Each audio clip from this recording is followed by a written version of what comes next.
In today's video, I'm going to teach you how to integrate Gmail with your HostGator domain to manage your emails seamlessly, a process that will take you through logging into your HostGator cPanel, updating MX records, and setting up Gmail for email transactions, ending with a quick verification of the setup. Let's dive in. Start by opening your preferred web browser and heading over to HostGator's website.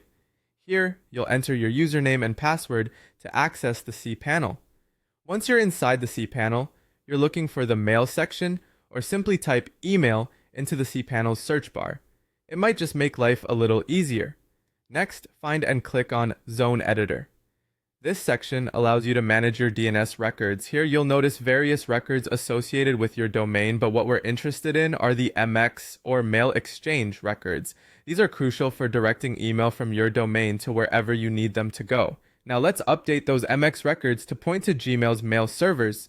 This is going to be the magic touch that links your HostGator domain with Gmail. To do this, delete the existing MX records. This might sound drastic, but don't worry, it's a necessary step. Then hit the button to add a new MX record. You will need to enter specific information here. For the email to flow properly through Gmail servers, ensure you input ASPMX@google.com as the priority 1 entry.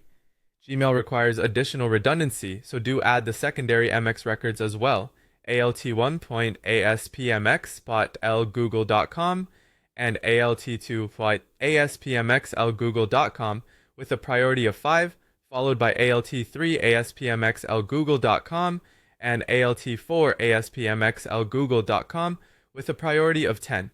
Save these changes before moving on. With that beautifully done, let's head over to your Gmail account. Go to your inbox, look towards the top right, and click the gear icon to access the settings. Navigate to the Accounts and Import tab, which is where all the email action happens. Here you'll find Check Mail from other accounts and Send Mail As options. Start with adding your HostGator domain under Send Mail As. Follow the prompts which will guide you in entering your email address and verify its authenticity by receiving a confirmation email. Then set up Check Mail